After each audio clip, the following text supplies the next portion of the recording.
জমে উঠেছে লালমনিরহাট ৩ আসনের নির্বাচনী প্রচার। হাটবাজার, বন্দর চায়ের দোকানের কাপে ঝড় উঠেছে নির্বাচনী আমেজে। প্রার্থীরা আচরণবিধি মেনেই করছে উঠান বৈঠক। এই আসনে ৭ জন প্রার্থী লড়ছেন। ভোটাররা বলছেন, ধানের শীষ ও দাড়িপাল্লা প্রতীকের প্রচার এগিয়ে থাকলেও এখনো পিছিয়ে আছে লাঙ্গল।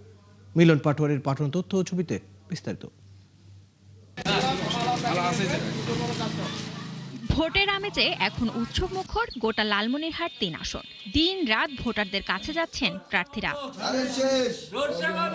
এই আসনে এক সময় ছিল জাতীয় পার্টির দুর্গ, অথচ লাঙ্গল মার্কার প্রচার বেশ কম। ইদানিং প্রচারে দৃষ্টি কাটছে বিএনপি প্রার্থী আসাদুল হাবিব দুলুর সমর্থনে বানানো পালাগান। আমরা দুলু ভাইয়ের পক্ষে এসে যে সাড়া পাচ্ছি, বিপুল পরিমাণ সাড়া দিচ্ছে জনগণ আমাদেরকে। যারা মনে করো যে আশেপাশে আছে বা ছিল, আমরা তাকেই দেব, যাদের আমাদের পাশে সাহায্য। এই নিয়ে প্রার্থী বলেন, লালমনিরহাট সদর আসনে জয়ের ব্যাপারে তিনি নিশ্চিত। কালার এক্সপার্ট এবং ডার্ক স্যাপ সমৃদ্ধ অরিক্স অ্যাডভান্স ডিটারজেন্ট পাউডার, আপনার লন্ড্রি এক্সপার্ট। আমি ক্যান্ডিডেট হিসেবে কেমন? আর মার্কাটা নাম্বার 1, তাহলে 3 নাম্বার 1-এ গোল্ডেন জিপিএ 5 চাই আমি ভোটের দিনের সময়। থেমে নেই জামায়াত প্রার্থীরাও। দাড়িপাল্লা মার্কায় ভোট পেতে ভোটারদের দাঁড়ে দাঁড়ে যাচ্ছেন প্রার্থীরা।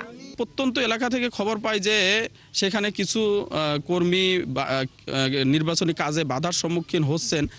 আমরা চেষ্টা করতেছি লোকালি এই সমস্যাগুলো সমাধান করে ফেলার জন্য। আমরা যারা এখানে 6 জন প্রার্থী আছি, 6 জনের সাথে আমাদের সুসম্পর্ক আছে।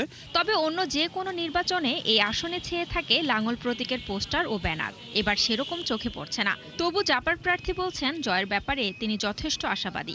জেলা কার্যালয়ে 3 বার আগুন দেওয়া হয়েছে, সমস্ত মালামাল লুটতরাজ করা হয়েছে এবং নির্বাচন যেটা শুরু হয়েছে, একটা সঠিক নির্বাচনের যে একটা লেভেল প্লেইং ফিল্ড, এখনো সেটা নিশ্চিত হয়নি।